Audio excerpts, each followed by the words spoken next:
রাজ্যসভার সাংসদ সুধা মূর্তি বলেন, বন্দে মাতরম দেশের সব প্রদেশকে এক করে রাখে।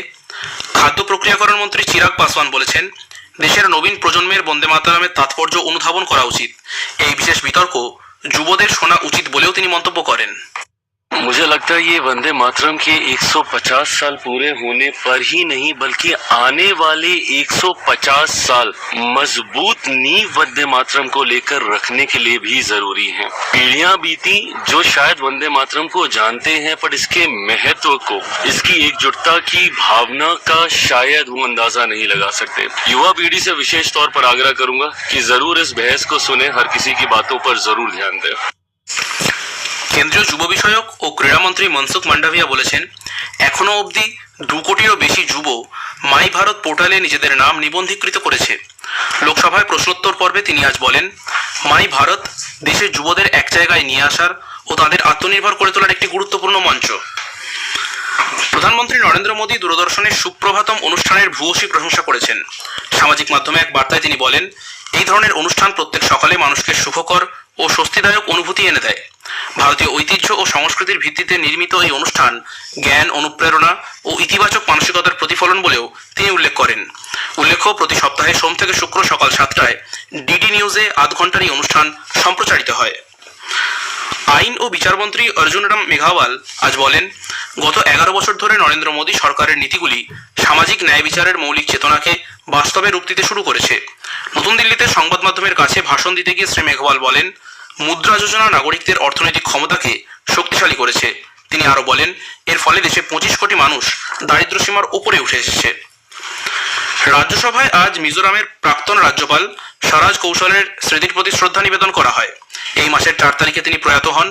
আজ বেলা 11টায় রাজ্যসভার অধিবেশন শুরু হলে চেয়ারম্যান সিপি রাধাকৃষ্ণন শোক প্রস্তাব পাঠ করে বলেন, স্বরাজ কৌশলের মৃত্যুতে দেশ এক বিশিষ্ট আইনবিদ এবং সক্ষম প্রশাসককে হারালো। 1998 থেকে 2004 সাল পর্যন্ত স্বরাজ কৌশল হরিয়ানা থেকে রাজ্যসভার সদস্য ছিলেন। রাজ্যসভার চেয়ারম্যান সিপি রাধাকৃষ্ণন সশস্ত্র সেনাবাহিনীর পতাকা দিবস তহবিলে অনুদান দেওয়ার জন্য সংসদ সদস্যদের প্রতি আবেদন জানিয়েছেন। শূন্যকালের মধ্যে শ্রী রাধাকৃষ্ণন বলেন, প্রতি বছর 7ই ডিসেম্বর সশস্ত্র বাহিনী পতাকা দিবস পালিত হয় যুদ্ধে নিহত সৈনিকদের সম্মান জানাতে, যারা কেবল দেশের সীমান্ত রক্ষা করার জন্যই নয় বরং সন্ত্রাসবাদের বিরুদ্ধে সাহসিকতার সঙ্গে লড়াই করেছেন। তিনি জানান, এদিন এই তহবিলের জন্য অনুদান সংগ্রহ করা হয়, যা যুদ্ধ বিধবা এবং প্রতিবন্ধী সহ অন্যান্য প্রাক্তন সৈনিকদের কল্যাণ এবং পুনর্বাসনের জন্য ব্যবহৃত হয়। প্যান কার্ড ডাউনলোড করার জন্য সরকার নাগরিকদের বলেছে, এমন দাবি করা ভাইরাল হওয়া একটি ইমেল কেন্দ্রীয় সরকার খারিজ করে দিয়েছে। প্রেস ইনফরমেশন ব্যুরোর সত্য অনুসন্ধানী শাখা জানিয়েছে, এই ইমেলটি জাল। আর্থিক এবং অন্যান্য স্পর্শকাতর তথ্য চেয়ে এ ধরনের কোনো ইমেল, লিঙ্ক, ফোন কল বা SMS এ সাড়া না দিতেও এই ফ্যাক্ট চেক ইউনিট নাগরিকদের পরামর্শ দিয়েছে। সরকার নাগরিকদের আরও জানিয়েছে, এ ধরনের মেসেজ আর্থিক জালিয়াতির সঙ্গে যুক্ত হতে পারে, তাই এ ধরনের বার্তাকে গুরুত্ব না দেওয়াই ভালো। ভোটার তালিকার বিশেষ নিবিড় পর্যালোচনা SIR প্রক্রিয়ার শুনানির পর্ব শুরুর আগে রাজ্যের বিশেষ রোল অবজারভারকে দিল্লিতে তলব করেছে নির্বাচন কমিশন। সূত্রের খবর অনুযায়ী মুখ্য নির্বাচন কমিশনার জ্ঞানেশ কুমার এবং বাকি 2 নির্বাচন কমিশনারও স্পেশাল রোল অবজারভার সুব্রত গুপ্তর সঙ্গে ওই বৈঠকে উপস্থিত থাকবেন। দিল্লির নির্বাচন সদনে আজ এই বৈঠক হওয়ার কথা।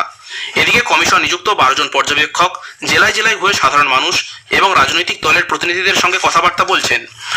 আগামী 11ই ডিসেম্বর এনুমারেশন পর্ব শেষ হওয়ার পর শুনানির জন্য বিভিন্ন পরিকল্পনা রয়েছে কমিশনের। পাঞ্জাবের লুধিয়ানায় আজ ভোরে এক সড়ক দুর্ঘটনায় 2 নাবালিকা সহ 5 জনের মৃত্যু হয়েছে। এরা সকলেই লুধিয়ানার জাগরাওয়ের বাসিন্দা। মৃতদেহগুলির মধ্যে 3 জনকে শনাক্ত করা গেছে। কি কারণে দুর্ঘটনা তা খতিয়ে দেখা হচ্ছে। খবর শুনছেন আকাশবাণী কলকাতা কেন্দ্র থেকে। আমাদের সংবাদ শোনা যাবে ইউটিউব চ্যানেল আকাশবাণী সংবাদ বাংলা, ফেসবুক ও ইনস্টাগ্রাম আকাশবাণী সংবাদ কলকাতা এবং এক্স হ্যান্ডেল AIR নিউজ কলকাতাতে। থাইল্যান্ডের সেনা কম্বোডিয়ার সঙ্গে বিতর্কিত সীমান্তে আজ সকালে বিমান হামলা চালানোর পর দুদেশের সীমানায় উত্তেজনা বেড়েছে। সিসাকেট এবং উবন রাতচাথানি প্রদেশে নতুন করে সংঘর্ষ শুরু হওয়ার পর থাই বিমান বাহিনীর এই হামলা। কম্বোডিয়ার সেনাবাহিনীও পাল্টা ব্যবস্থা হিসেবে গোলাগুলি চালালে থাইল্যান্ডের পক্ষে 1 জন নিহত ও বহু মানুষ আহত হন। থাইল্যান্ড বলেছে, তার বিমান বাহিনী কম্বোডিয়ার সামরিক ঘাঁটিগুলি তাক করে আছে এবং বিপন্ন অধিবাসীদের উদ্ধারে সাহায্য করার জন্য সেনাবাহিনীকে পাঠানো হয়েছে। এদিকে কম্বোডিয়া যাবতীয় অভিযোগ খারিজ করে দিয়ে বলেছে, থাই বাহিনী তাদের এলাকায় হামলা চালিয়ে সংঘাতের সূচনা করেছে এবং তারা অবিলম্বে যাবতীয় হিংসাত্মক কার্যকলাপ বন্ধের জন্য অনুরোধ জানিয়েছে। উল্লেখ্য, গত জুলাই মাসে দুদেশের মধ্যে সংঘর্ষে 48 জন নিহত হন, বাস্তুচ্যুত হন 3 লক্ষ মানুষ। অস্ট্রেলিয়ার তাসমানিয়ায় ডলফিন স্যান্ডসে দাবানলে 30টিরও বেশি বাড়ি আগুনের কবলে। এর মধ্যে 19টি বাড়ি সম্পূর্ণ ভস্মীভূত হয়েছে। এছাড়া বিদ্যুৎ ও অন্যান্য পরিকাঠামো সহ 120টিরও বেশি ভবন ক্ষতিগ্রস্ত। তবে আজ সকালের মধ্যেই এই আগুন নিয়ন্ত্রণে আনা সম্ভব হয়েছে। নাইজেরিয়ার নিগার প্রদেশে গত মাসে অপহৃত 100টি বাচ্চাকে উদ্ধারের খবর কর্তৃপক্ষ স্বীকার করেছে। আবুজায় শারীরিক ও মানসিক চিকিৎসার পর তাদের সরকারি আধিকারিকদের হাতে তুলে দেওয়া হবে। সেখান থেকে তারা নিজেদের পরিবারের কাছে ফিরে যাবে। নভেম্বর মাসের 21 তারিখে 303 জন পড়ুয়া এবং 12 জন শিক্ষক শিক্ষিকাকে অপহরণ করা হয়। তার মধ্যে 50 জন আগেই পালিয়ে এসেছে। এখন 153 জন পড়ুয়া এবং 12 জন শিক্ষক শিক্ষিকা অপহরণকারীদের কবলে রয়েছেন। 2014-র চিবক অপহরণ কাণ্ডের পরে এত বড় গণ অপহরণ আর দেখা যায়নি। ভারত ও ইউরোপীয় ইউনিয়নের মধ্যে মুক্ত বাণিজ্য চুক্তি সংক্রান্ত আলোচনার দ্বিতীয় পর্যায়ে আজ নতুন দিল্লিতে শুরু হবে। দুদিন ধরে চলবে এই আলোচনা অধিবেশন। দুপক্ষের মধ্যে বহু প্রতীক্ষিত অর্থনৈতিক সম্পর্ক সুদৃঢ় করার লক্ষ্যে এই আলোচনা আরও এক ধাপ এগোবে বলে মনে করছে সংশ্লিষ্ট মহল। 2023-24 সালে ইউরোপিয়ান ইউনিয়ন ছিল ভারতের অন্যতম বৃহত্তম অংশীদার এবং দ্বিপাক্ষিক বাণিজ্য $137 বিলিয়ন পৌঁছয়। দিল্লি বিমানবন্দরে মোটামুটি সুষ্ঠুভাবেই উড়ান চলাচল করছে বলে বিমানবন্দর কর্তৃপক্ষ জানিয়েছেন। যদিও পদ্ধতিগত কিছু কারণে অল্প কয়েকটি বিমান বাতিল অথবা সময়সূচির পরিবর্তন করতে হচ্ছে। বিমানবন্দর কর্তৃপক্ষ আজ যাত্রীদের এক অ্যাডভাইসারি বা নির্দেশিকা জারি করে বলেছে, এরকম কোনো হয়রানি এড়াতে বিমানবন্দরের বিভিন্ন দল সংশ্লিষ্ট কর্তৃপক্ষের সঙ্গে যোগাযোগ রেখে চলেছে। যাত্রীদের উড়ান সংস্থাগুলির সঙ্গে যোগাযোগ রেখে চলা এবং উড়ানের সর্বশেষ হাল হকিকত সম্পর্কে ওয়াকিবহাল থাকতে বলা হয়েছে। বিমানবন্দরে যাতায়াতের জন্য মেট্রো পরিষেবা, বাস ও ক্যাবের বন্দোবস্ত সঠিকভাবে রাখা হয়েছে।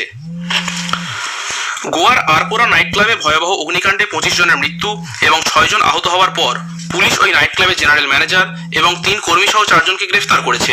উল্লেখ্য, 2013 সালে নাইট ক্লাবের জন্য ট্রেড লাইসেন্স দেওয়ার জন্য আরপোরা নোয়া পঞ্চায়েতের প্রধানকে আটক করা হয়েছিল।